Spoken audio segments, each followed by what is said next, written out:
कई बार हम जो खो देते हैं वही हमें बदल देता है।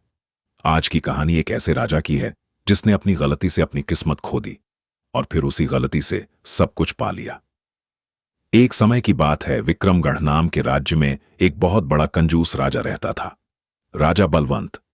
उसके पास सोना, चांदी, दौलत सब कुछ था, लेकिन वह किसी के साथ एक रुपया भी साझा नहीं करता था। प्रजा उससे डरती थी, लेकिन दिल से कोई उसे पसंद नहीं करता था। राजा बलवंत का एक ही शौक था, सोना जमा करना। हर रोज खजाने में जाकर घंटों सोने के ढेर को निहारता रहता। एक दिन महल में एक साधु आया। साधु ने कहा, राजन, लालच इंसान को अंधा कर देता है। अगर तुम चाहो तो मैं तुम्हें ऐसा पेड़ दे सकता हूं जो हर सुबह एक सोने का फल देगा, लेकिन शर्त यह है कि उस फल को तुम किसी गरीब को दोगे।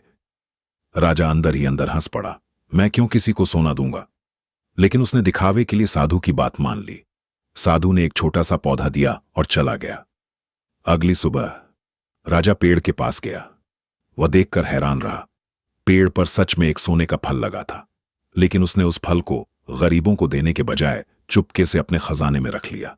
अगले दिन पेड़ पर कोई फल नहीं था। राजा गुस्से में चिल्लाया, ये पेड़ धोखेबाज है। तभी महल का एक वृद्ध माली बोला, महाराज, साधु ने कहा था सोना किसी गरीब को देना है। आपने नियम तोड़ा, इसलिए पेड़ ने देना बंद कर दिया।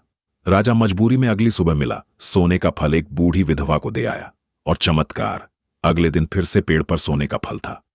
धीरे धीरे राजा को एहसास हुआ कि हर रोज एक गरीब को सोने का फल देने से लोग खुश होने लगे हैं। पहली बार उसे प्रजा की दुआएं मिल रही थीं। लोग उसे सम्मान देने लगे, उसके पास आते, बातें करते, और राजा को यह एहसास होता गया, दौलत बांटने से कम नहीं होती, दुआओं में बदल जाती है। उसका दिल बदल गया। अब वह खजाने में घंटे नहीं, लोगों के बीच समय बिताने लगा। एक साल बाद साधु फिर से महल आया। राजा उसके पैरों में गिर गया और बोला, धन्यवाद गुरुदेव, आपने मुझे सोने से भी कीमती चीज सिखाई, मानवता। साधु मुस्कुराए और बोले, राजन, असली सोना तुम्हारे अंदर था, पेड़ तो बस तुम्हें याद दिलाने आया था। कहानी का संदेश, दौलत बांटने से कभी कम नहीं होती, बढ़ती है। लालच इंसान को सोने से मिट्टी बना देता है। सबसे बड़ा खजाना है इंसान का दिल।